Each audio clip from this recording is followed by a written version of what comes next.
ಜೈ. ಪ್ರತಿ ವರ್ಷದಂತೆ ಈ ವರ್ಷವೂ ಕೂಡ ದತ್ತ ಜಯಂತಿ ಸಂಪನ್ನಗೊಂಡಿದೆ. ಮೊದಲನೇ ದಿನ ಸತಿ ಅನಸೂಯ ದೇವಿಯವರ ಮಾತಾ ಅನಸೂಯ ದೇವಿಯವರ ಪೂಜೆ ಹಾಗೂ ಸಂಕೀರ್ತನ ಯಾತ್ರೆ ಆರಂಭ ಆಗ್ತಾ ಇದೆ. ಈ ಸಂಕೀರ್ತನ ಯಾತ್ರೆಗೆ ಮುನ್ನ ಧಾರ್ಮಿಕ ಜಾಗೃತಿ ಸಭೆಯನ್ನು ಉದ್ದೇಶಿಸಿ ಪ್ರಖ್ಯಾತ ವೈದ್ಯರಾಗಿರ್ತಕ್ಕಂಥ ಡಾಕ್ಟರ್ ವಿಜಯಲಕ್ಷ್ಮಿ ಬಾಳೆಕೊಂದ್ರಿಯವರು ಮಾತಾಡೋರಿದ್ದಾರೆ. ನಮ್ಮ ಬೇಡಿಕೆ ಹಳೆಯ ಬೇಡಿಕೆಗಳೇ. ದತ್ತಪೀಠ ಬೇರೆ, ಬಾಬಾ ಬುಡನ್ ದರ್ಗಾ ಬೇರೆ ಅನ್ನೋದನ್ನು ಕಂದಾಯದ ದಾಖಲೆಗಳು ಸ್ಪಷ್ಟಪಡಿಸ್ತವೆ. ಈ ಕಂದಾಯದ ದಾಖಲೆಗಳು ಸ್ಪಷ್ಟಪಡಿಸೋ ಹಿನ್ನೆಲೆಯಲ್ಲಿ ಹಿಂದೂಗಳಿಗೆ ನ್ಯಾಯ ಕೊಡಬೇಕು. ಈಗ ಅರ್ಧ ನ್ಯಾಯ ಸಿಕ್ಕಿದೆ, ಪೂರ್ಣ ನ್ಯಾಯ ಸಿಗಬೇಕು. ಆ ಪೂರ್ಣ ನ್ಯಾಯ ಸಿಗೋವರೆಗೂ ಕೂಡ ಈ ರೀತಿ ಭಕ್ತಿ ಮತ್ತು ಶಕ್ತಿಯ ಆಂದೋಲನವನ್ನು ಮಾಡೋದು ಅನಿವಾರ್ಯ ಆಗುತ್ತೆ. ಪೂರ್ಣ ನ್ಯಾಯಕ್ಕಾಗಿ ದತ್ತಾತ್ರೇಯರು ಕಾಯ್ತಾ ಇದ್ದಾರೆ. ಸತಿ ಅನಸೂಯ ದೇವಿಯೂ ಕೂಡ ಅದೇ ಆಶಯವನ್ನು ಇಟ್ಕೊಂಡಿದ್ದಾರೆ. ಸತಿ ಅನಸೂಯ ದೇವಿ ಮತ್ತು ದತ್ತಾತ್ರೇಯರ ಭಕ್ತರು ಕೂಡ ಅದೇ ಆಶಯದೊಂದಿಗೆ ನಾವು ಪೂರ್ಣ ನ್ಯಾಯಕ್ಕಾಗಿ ಹೋರಾಟವನ್ನು ಮುಂದುವರಿಸ್ತೇವೆ. ಔದಂಬರ ವೃಕ್ಷಕ್ಕೆ ಪ್ರದಕ್ಷಿಣೆ ಆಗಬೇಕು, ಪೂಜೆಗೂ ಕೂಡ ಅವಕಾಶ ಕೊಡಬೇಕು. 3 ದಿನ ಅಂತ ಕೇಳಿದ್ರು. ಅಂದ್ರೆ 3 ದಿನ ಕೂಡ ಹೋಮ ಮಾಡೋಕ್ಕೆ ಅವಕಾಶ ಕೊಡಬೇಕು ಆ ತುಳಸಿ ಕಟ್ಟೆ ಬಳಿ ಅಂತ. ಆದರೆ 1 ದಿನ ಕೊಟ್ಟಿದ್ದಾರೆ. ಇದು ಅಂದರೆ ಈ ದತ್ತಾತ್ರೇಯ ಕ್ಷೇತ್ರಗಳಲ್ಲಿ ಜಾತೀಯತೆಗೆ, ಅಸ್ಪೃಶ್ಯತೆಗೆ ಜಾಗ ಇಲ್ಲ. ಅಲ್ಲಿ ಪ್ರಕೃತಿಯ ಜೊತೆಗೆ ಒಂದಾಗ್ತಕ್ಕಂಥ ಅಂಗವಾಗಿಯೇ ಪಂಚಭೂತಗಳನ್ನು ಆರಾಧಿಸುವಂಥ ಒಂದು ಪ್ರತೀತಿ ಭಾಳ ಹಿಂದಿನಿಂದಲೂ ಬೆಳೆದಿದೆ. ಅದರ ಅಂಗವಾಗಿಯೇ ನಾವು ಔದಂಬರ ವೃಕ್ಷವನ್ನು ಪ್ರದಕ್ಷಿಣೆ ಮಾಡ್ತೀವಿ. ದತ್ತಾತ್ರೇಯರಿಗೆ ಅತ್ಯಂತ ಪ್ರಿಯವಾಗಿರ್ತಕ್ಕಂಥ ವೃಕ್ಷ ಅದು ಔದಂಬರ ವೃಕ್ಷ.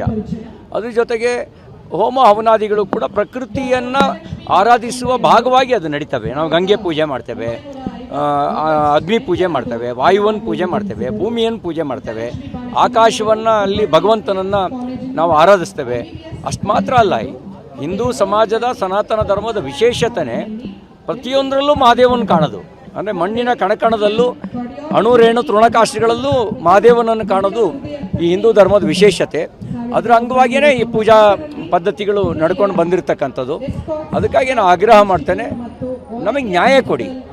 ನಮಗೆ ಬಾಬಾ ಬುಡನ್ ದರ್ಗಾ ಬೇಡ, ದತ್ತಪೀಠ ನಮಗೆ ಬೇಕು. ದರ್ಗಾ ಕಾನೂನಿನ ಪ್ರಕಾರ, ಇದು ಸಂವಿಧಾನದ ಕಂದಾಯದ ದಾಖಲೆಗಳ ಪ್ರಕಾರ ದರ್ಗಾ ಬೇರೆಯೇ ಇದೆ. ಅದು ನಾಗೇನಹಳ್ಳಿ ಸರ್ವೆ ನಂಬರ್ 57ರಲ್ಲಿದೆ.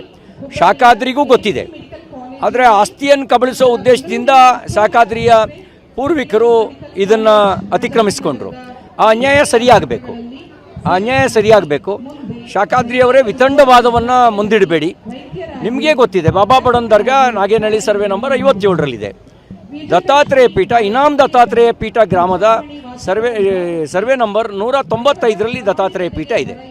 ಹಾಗಿರಬೇಕಾದ್ರೆ ದಾದಾ ಹಯಾತ್ ಮೀರ್ ಕಲಂದರ್ಗೂ ದತ್ತಪೀಠಕ್ಕೂ ಏನು ಸಂಬಂಧ? ಬಾಬಾ ಬುಡನ್ಗೂ ದತ್ತಪೀಠಕ್ಕೂ ಏನು ಸಂಬಂಧ? ಯಾವ ದೃಷ್ಟಿಯಲ್ಲಿ ನೋಡಿದ್ರೂ ಸಂಬಂಧ ಇಲ್ಲ. ದತ್ತಾತ್ರೇಯ ಪೀಠಕ್ಕೆ ಸಾವಿರಾರು ವರ್ಷಗಳ ಪರಂಪರೆ ಇದೆ. ಬಾಬಾ ಬುಡನ್ ಅನ್ನೋದಕ್ಕೆ 100-100 ವರ್ಷಗಳ ಪರಂಪರೆ ಇದೆ. ಆ ಹಿನ್ನೆಲೆಯಲ್ಲಿ ನೋಡಿದ್ರೂ ಕೂಡ ದತ್ತಪೀಠವೇ ಅತ್ಯಂತ ಪುರಾತನವಾದದ್ದು. ಈ ನೆಲದ ಸಂಸ್ಕೃತಿಯನ್ನು ಆಧರಿಸಿ ನೋಡಿದ್ರೂ ಕೂಡ ದತ್ತಾತ್ರೇಯರನ್ನು ಆರಾಧಿಸುವ ಸಂಸ್ಕೃತಿಯೇ ಅತ್ಯಂತ ಪುರಾತನವಾಗಿರ್ತಕ್ಕಂಥ ಸಂಸ್ಕೃತಿ. ಹಾಗಾಗಿ ಅನ್ಯಾಯ ಮತ್ತು ಅಧರ್ಮದ ಮೂಲಕ ನೀವು ವಶಪಡಿಸ್ಕೊಳ್ಳೋಕ್ಕೆ ಸಾಧ್ಯ ಇಲ್ಲ. ಹಾಗಾಗಿ